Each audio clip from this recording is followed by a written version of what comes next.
I wonder, shall I always be glad? Always. That is a dreadful word. It makes me shudder when I hear it. Women are so fond of using it. They spoil every romance by trying to make it last forever. It is a meaningless word, too. The only difference between a caprice and a lifelong passion is that the caprice lasts a little longer. As they entered the studio, Dorian Gray put his hand upon Lord Henry's arm.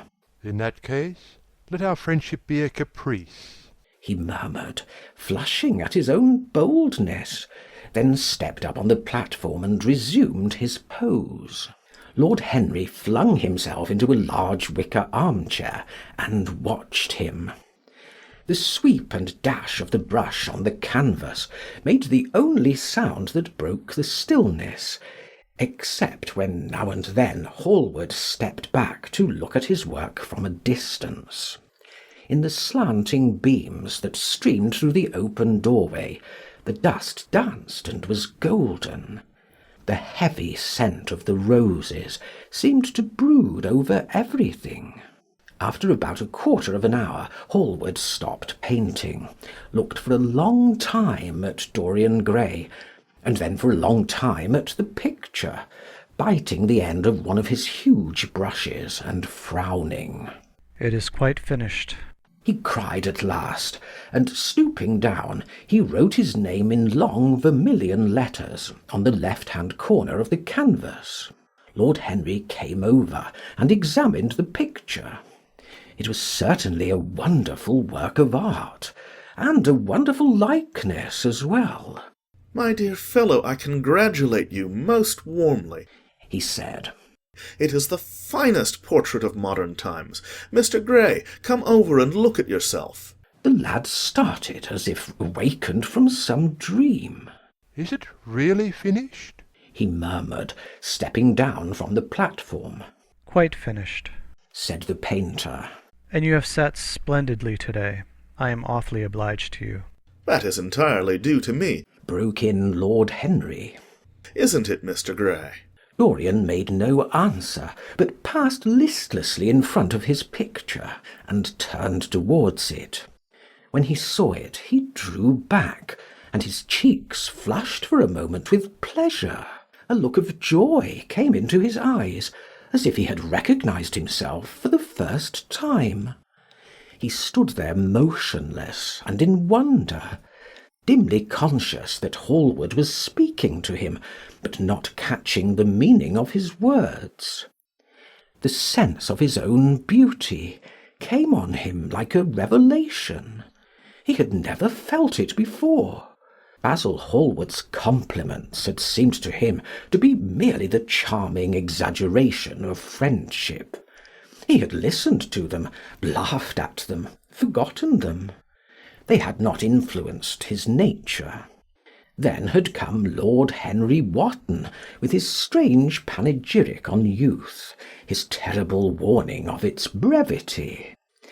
That had stirred him at the time, and now, as he stood gazing at the shadow of his own loveliness, the full reality of the description flashed across him. Yes, there would be a day when his face would be wrinkled and wizen, his eyes dim and colourless, the grace of his figure broken and deformed. The scarlet would pass away from his lips, and the gold steal from his hair. The life that was to make his soul would mar his body. He would become dreadful, hideous, and uncouth. As he thought of it, a sharp pang of pain struck through him like a knife, and made each delicate fibre of his nature quiver. His eyes deepened into amethyst, and across them came a mist of tears. He felt as if a hand of ice had been laid upon his heart. "Don't you like it?" cried Hallward at last, stung a little by the lad's silence, not understanding what it meant. "Of course he likes it," said Lord Henry. "Who wouldn't like it? It is one of the greatest things in modern art. I will give you anything you like to ask for it. I must have it." "It is not my property, Harry." "Whose property is it?" Dorian's, of course, answered the painter. He is a very lucky fellow. How sad it is! Murmured Dorian Gray, with his eyes still fixed upon his own portrait. How sad it is! I shall grow old and horrible and dreadful. But this picture will remain always young. It will never be older than this particular day of June. If it were only the other way! If it were I who was to be always young, and the picture that was to grow old! For that I would give everything. Yes, there is nothing in the whole world I would not give. I would give my soul for that. You would hardly care for such an arrangement, Basil, cried Lord Henry, laughing. It would be rather hard lines on your work. I should object very strongly, Harry, said Hallward. Dorian Gray turned and looked at him. I believe you would, Basil. You like your art better than your friends. I am no more to you than a green bronze figure. Hardly as much, I dare say. The painter stared in amazement. It was so unlike Dorian to speak like that. What had happened? He seemed quite angry. His face was flushed and his cheeks burning. Yes, he continued. I am less to you than your ivory Hermes or your silver fawn. You will like them always. How long will you like me? Till I have my first wrinkle, I suppose. I know, now, that when one loses one's good looks, whatever they may be, one loses everything. Your picture has taught me that. Lord Henry Wotton is perfectly right. Youth is the only thing worth having. When I find that I am growing old, I shall kill myself. Hallward turned pale and caught his hand.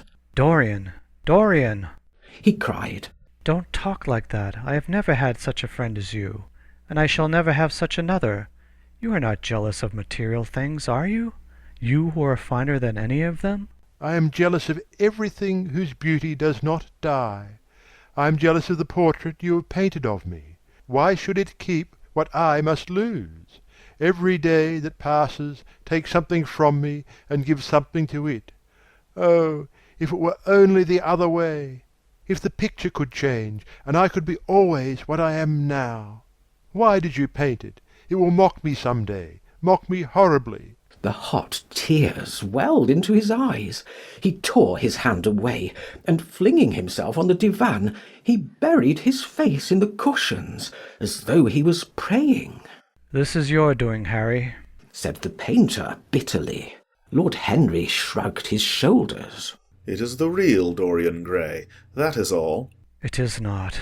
If it is not, what have I to do with it? You should have gone away when I asked you, he muttered.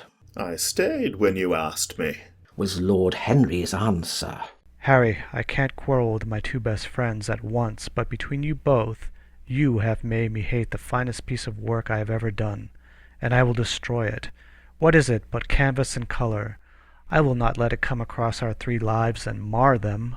Dorian Gray lifted his golden head from the pillow, and with pallid face and tear-stained eyes looked at him as he walked over to the deal painting table that was set beneath the high curtained window.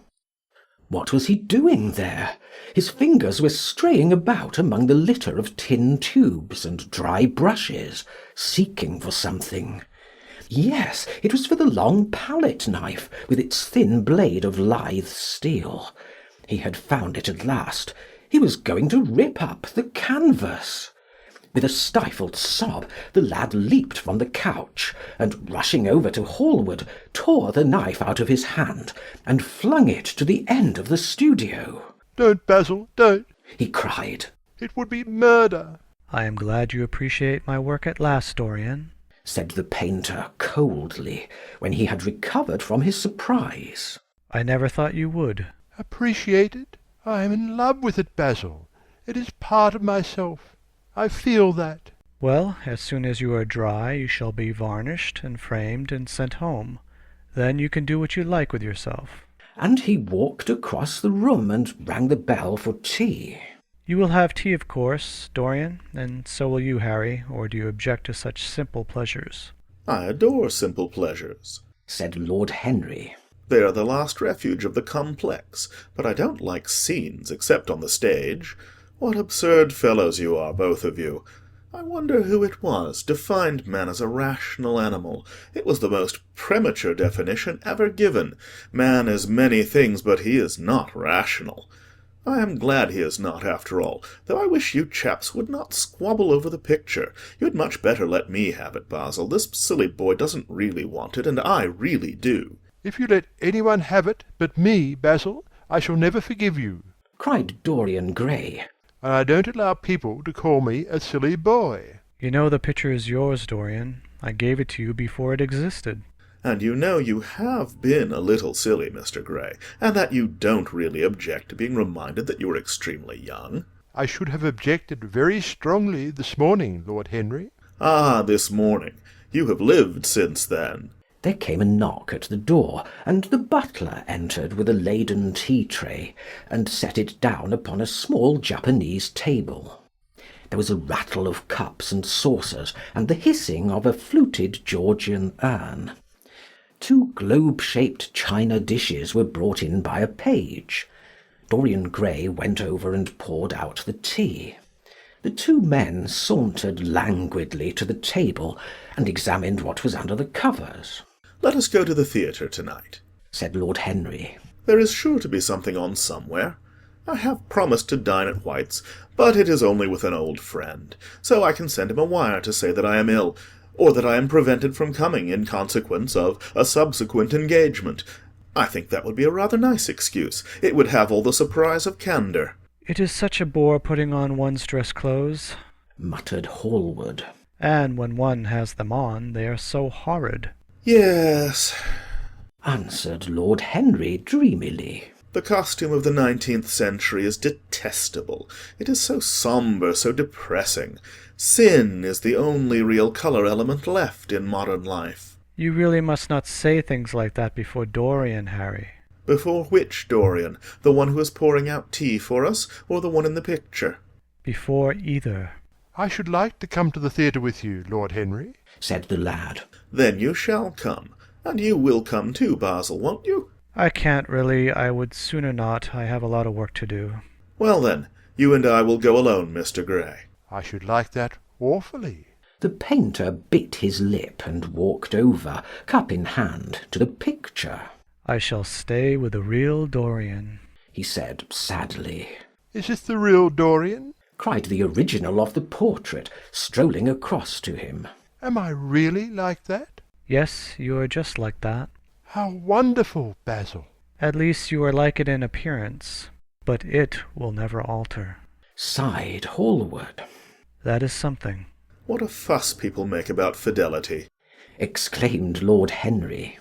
Why, even in love it is purely a question for physiology. It has nothing to do with our own will. Young men want to be faithful and are not.